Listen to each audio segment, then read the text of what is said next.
Ահա խնդրեմ մոտ կանգնեք։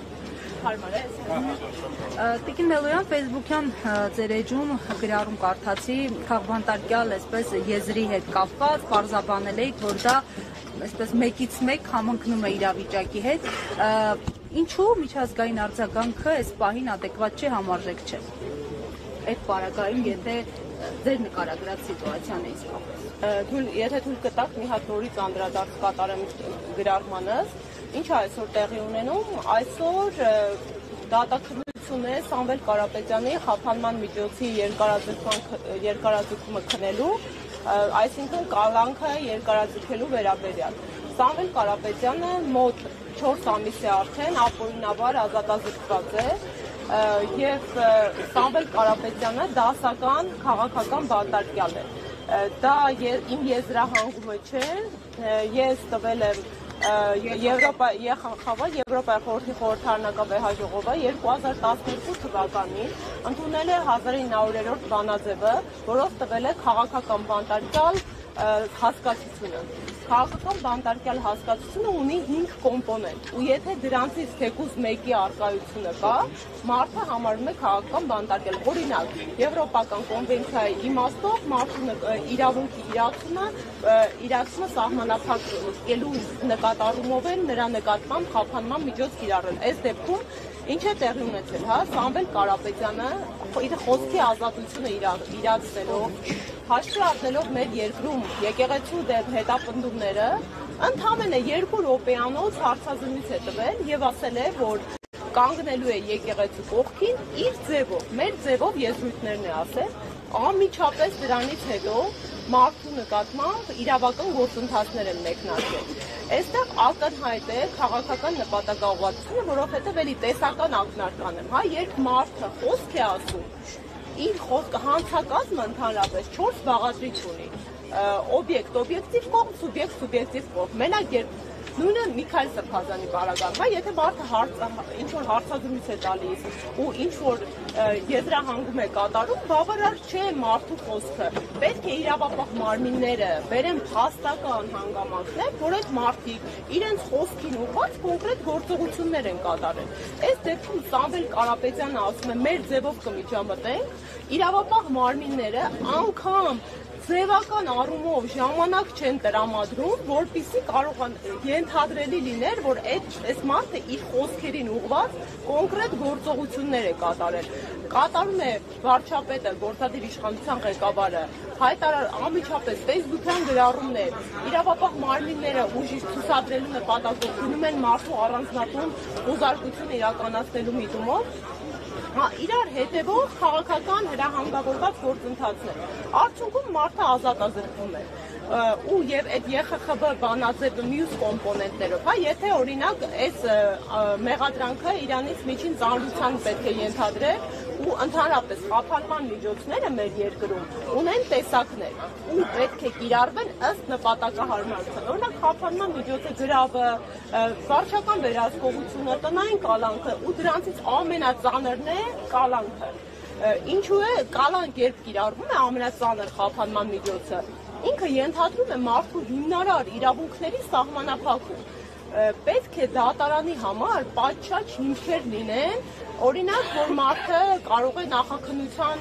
վրա ազդել, օրինակ վկաների ցուցմունքի վրա կարող է ազդել եւ այլն եւ այլն։ Այս դեպքում ու միայն այս դեպքում չէ, մեր երկրում տասնյակ քաղաքական բանտարկյալներ այս պահին կան, այդ տասնյակ քաղաքական բանտարկյալների պարագայում ընդհանրապես խափանման միջոցի կալանքի կիրառումը որևէ կերպ արդարացված չէ։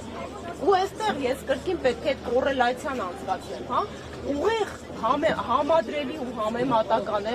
մեր երկրում քաղաքական բանտարկյալների մեծաքանակությունը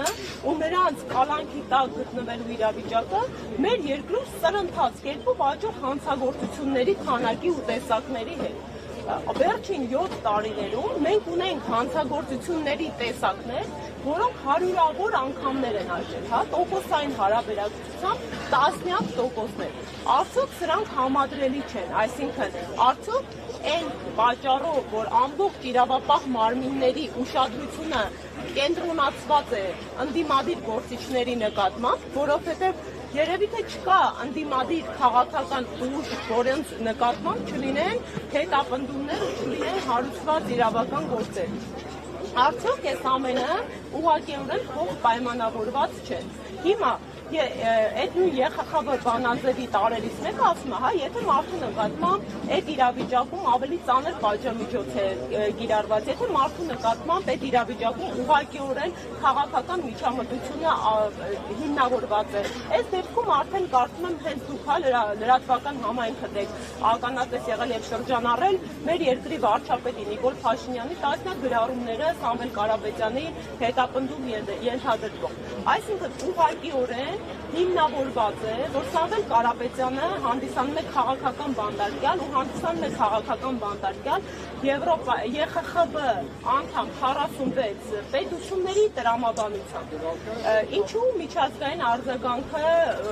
ակտիվ չէ, միջազգային արձագանքը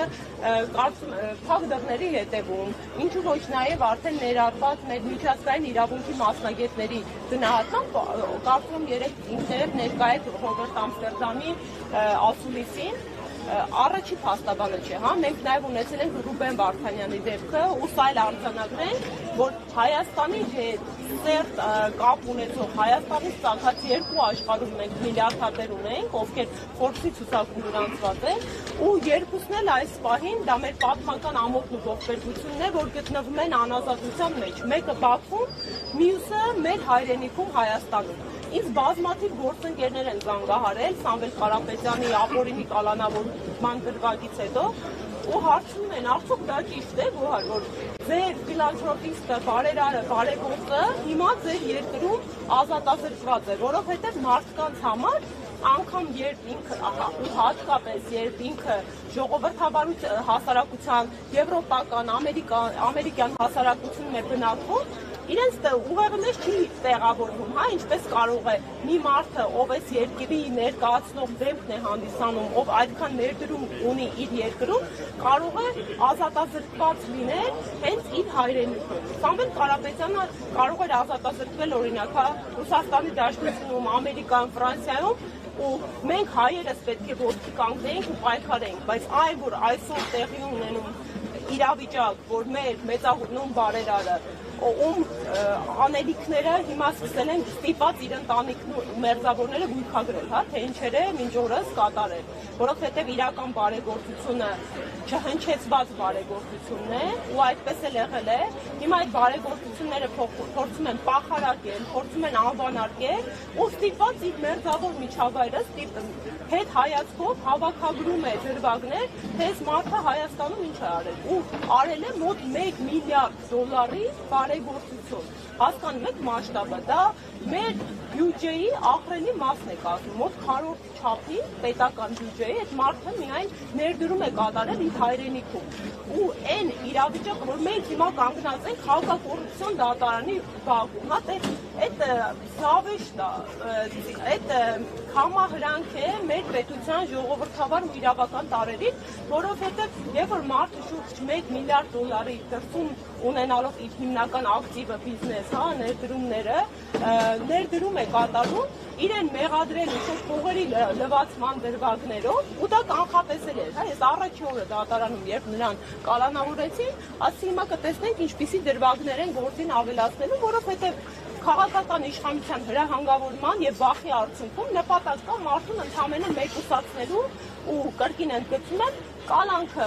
խափանման միջոցից վերածելու որպես պատժիչ մահակի ընդդիմադիր քաղաքական հայացք ունեցող մարդկանց նկատմամբ։ Ու այո, այսօր մարդը ապօրինաբար ազատազրկված է ու իրեն հետ ընդհանրապես ոչ աղերս ունեցող մեղադրանքներ են ավելացնում, օրինակ փողերի լվացում, հա, այն դեպքում կրկին ընդգծում, որ այդ մարդը երբևիցե ըստ էության իր բիզնես գործունեությունն ու ակտիվը Հայաստանում չի իրականացրել, երբևիցե Սամվել Կարապետյանը Հայաստանի Հանրապետությունում պաշտոն չի զբաղեցրել, սա վիրավորանք է մեր ինտելեկտին ու սա առաջին հերթին հարված է Հայաստանի Հանրապետության քաղաքացիների ու աշխարհասփյուր հայերիս արժանապատվությանը։ Ամփոփելով, հա, ընդհանուր առմամբ, այո, ԵԽԽՎ-ի քաղաքական բանտարկյալ բանաձևերի եթե անգամ մեկ կոմպոնենտը այդ տվյալ դեպքում մարդը ազատազրկված համապատասխանում է, համարվում է քաղաքական բանտարկյալ, այս պահի դրությամբ Սամվել Կարապետյանը բոլոր 5 չափանիշներին էլ համապատասխանում է Սամվել Կարապետյանի իրավիճակը, դա մեկ արձանագրում։ Երկրորդ արձանագրում, Սամվել Կարապետյանը այսօր ապօրինաբար ազատազրկված է, որովհետև ինքը ունեցավ այն համարձակությունն ու քաջությունը կանգնելու հարձակումների ենթարկվող թիրախավորված մեր եկեղեցու կողքին։ Ինչ է եկեղեցին, հա? Մեր սահմանադրությունը ամրագրել է եկեղեցու բացառիկ կարգավիճակը, հայաստանյաց առաքելական Սուրբ եկեղեցին ունի սահմանադրական առաքելություն ամրագրված հայ ժողովրդի ինքնությունը պահպանելու հարցում։ Այսինքն տրամաբանական շղթա թիրախավորել են եկեղեցին, հարձակումներ է ենթարկում եկեղեցին, թիրախավորվում է հայի ինքնությունը։ Սամվել Կարապետյանը ես համոզված եմ, որպես հենց հայ մեծանուն բարերար ուներ իր կարմիր գիծը ու այդ կարմիր գիծը հատեցին ու մարդը ունեցավ այնքան համարձակություն ու հայրենասիրություն, որ կանգնի եկեղեցու հայրից ինքնության կողքին։ Հիմա այսօր մենք արդեն երկրորդ օրն է միջնորդությունն է կալանքի երկարաձգման քմում, այսօր առավոտվանից մեր հերթական պատմական խայտառակ ողբերգական ամոթալի դրվագն ենք ապրում, առավոտվանից բերման են ենթարկվել 6 հոգևորականներ, արդեն 8 հոգևորականներ, ես մինչ այդտեղ գալիս 6-ի անուններն էի արձանագրել։ Եվ մեկ սրբազան, հասկանում եք, երրորդ սրբազան ենթարկվել, որովհետև ինֆորմացիա չկա որտեղ է բախվում։ Ես ուզում էի արձանագրել իր ֆակտը, շնորհակալություն հարգելի գործընկերներ, տեսեք, ձեր լրատվակ մեր ընդհանրապես ձեր 4-րդ իշխանությունը պատահական չէ, որ դուք իշխանության թվեք, որովհետև այս ողբերգական օրերին դուք եք հանրությանը հասցնում կատարվելիքը։ Հայր ջան, այս պահի դրությամբ, երբ հենց եկեղեցուն պաշտպանելու համար կրկին փորձում են երկարաձգել Սամվել Կարապետյանի ապօրինի ազատազրկումը, 8 հոգևորականներ առավոտվանից բերման են ենթարկել։ Պատկերացնում եք, այդ Հայաստանի Հանրապետությունում 8 հոգևորականներ եւ եւս մեկ սրբազան հայ, երկուսը հիմա ապօրինի անազատության պայմաններում են, երրորդը բերման է ենթարկել ու առավոտվանից գործընկերներս, մեր փաստաբանական համայնքի ներկայացուցիչները չեն կարողանում այս մարդկանց գտնել, որտիսի իրացնեն իրենց հիմնական պարտականությունը ու ապահովեն այս մարդկանց հիմնական պաշտպանվելու իրավունքը։ Չեն տալիս ինֆորմացիա իրավապահ մարմինները։ Սա կրկին մարդու հիմնարար իրավունքների կոպտագույն խախտում է, սա մեր հայի ազգային ինքնության դեմ ուղղված կոնկրետ գործողություն է, այսինքն եկեղեցու դեմ հարձակումները միայն պարոն Կարապետյանի ազատազրկման չեն սահմանափակվելու։ Մենք յուրաքանչյուրս մեզ պետք է հարցադրում տանք։ Ու անկախ նրանից, հա, եթե դու հայ ես, մենք ունենք հիմա իրավիճակ, որ հայեր կան, ովքեր չեն դավանում եկեղեցին, հա, բայց այնքան գիտակից հայ են, իմ ընկերներից կան, իմ ծանոթներից կան, որ մարդը չունենալով որևէ կրոնական կողմնորոշում իր հայի ինքնության պայմանավորված ծայրաստիճան վրդովված է եւ հենց այստեղ գալիս Բաքվում կանգնում է իր պաշտպանության եկեղեցու։ Հիմա յուրաքանչյուր հայ իրան պետք է հարցադրում կա։ Հիմա նորմալ է ձեր համար, որ առավոտյան զարթնել եք ու 8 հոգևորականի փաստացի առևանգել են, որովհետև իրավապահ մարմինները օրենքով ունեն գործողությունների հստակ ընթացակարգ։ Եթե մարդուն բերման են ենթարկվում, պետք է նա իրազեկվի, պետք է նրան թույլ տան իր պաշտպանության իրավունքը իրացնի։ Այս պայմանությամբ մեր 8 հոգևորականները առևանգված են, նրանց չեն թույլ տալի իրացնել իրենց պաշտպանության իրավունքը, ու այս պահի դրությամբ տեղի ունենում եկեղեցու խուզարկություն։ Այս ամենը մտնելու է հայոց պատմության մեջ որպես մեր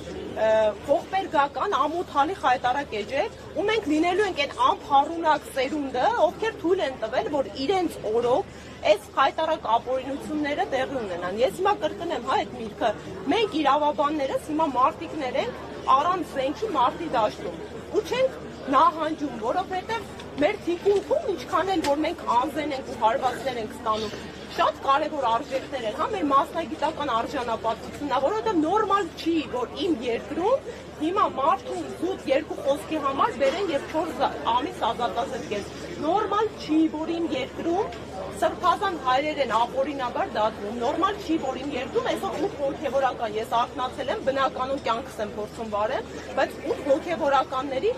առևանգել են իրավապահ մարմինները ու մենք չգիտենք ինչպես կազմակերպել իրենց պաշտպանությունը։ նորմալ չի, որ իմ երկրում, երբ սրընթաց հանցագործությունների աճ է գրանցվում, եկեղեցին խուզարկում է։ Այս ամենը նորմալ չի, ու ամեն հայ պետք է իրան հարց տա, իր նորմալ չի սահմանը, որն է ձեր կարմիր գիծը։ Երբեք դուք ոտքի կանել, որովհետև երբ արդարադատությունը այսքան նահանջում է, իրավունքի գերակայությունը այսքան անկում է ապրում, դուք չեք կարողանալու ճողոպրել։ Մի օր այս արդարադատության երկակի ստանդարտների ու այդ ընտրովի արդարադատության համակարգը դառնալու է նաև ձեզ, ու դուք դառնալու եք դրա շահառուն, ու այդ ժամանակ ոչ ոք չի լինելու բարձրաձայնելու ձեր խնդիրը կամ պաշտպանելու ձեր իրավունքը։ Ես այստեղ եմ ի զորակցություն ու ցպահանջ արդարադատության։ Ես այստեղ եմ ու մշտապես լինելու եմ, մինչև մեր երկրում իրավունքի գերակայությունը չվերականգնի ու մինչև մեր սահմանադրության ճշմարտություններն ու ամրագրություններն առեն, որ մենք իրավական ու ժողովրդավար պետություն ենք, չվերականգնեն իրենց ի սկզբանե դիրքին ու ձիրքին։ Հասկանալի է դեպս եք։